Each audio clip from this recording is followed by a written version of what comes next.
lysosome. The lysosome is often referred to as the cell's recycling center. It contains very specific and specialized enzymes that are capable of breaking down a wide variety of these molecules, including lipids, proteins, and various carbohydrates. And that's, of course, the stuff that these organelles are made of as well.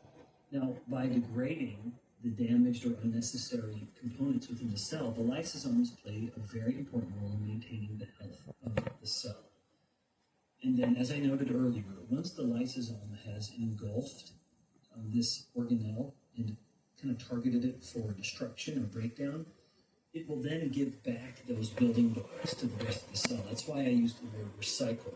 So it gives those building blocks back to the cell to be used for the production of new molecules, or in some instances for creating energy, creating ATP from those molecules. Like, for example, the lysosome can pull in a cholesterol ester and break down the cholesterol into its sort of component parts, as well as releasing the fatty acid from it.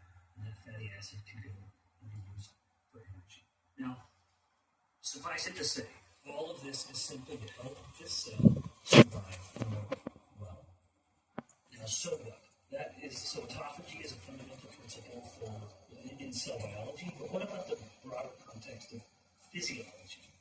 How do the ideas of cell biology with autophagy fit within the context of the human body? In other words, why should you care about this?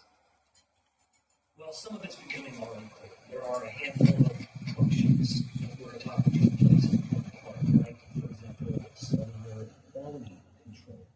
By degrading and recycling the damaged parts of the cell, the organelles and proteins, autophagy is able to prevent the accumulation of these waste products that are taking up space that over time can impair the function of the cell and potentially lead to some diseases. And I'll get to some disease examples in just a moment. I also just want to mention energy levels. And of course, during periods of any kind of scarcity, including fasting, of course, in starvation instances, autophagy can provide these building blocks and the energy for the cell to continue to survive despite the relative deprivation.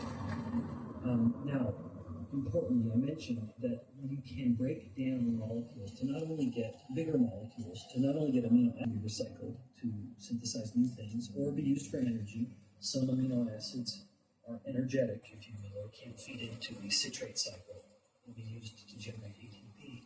But you also can get a lot of fatty acids as well. And of course, those fatty acids, as you're breaking down any big lipids, and that includes glycerolipids like triglycerides, diacylglycerols, it includes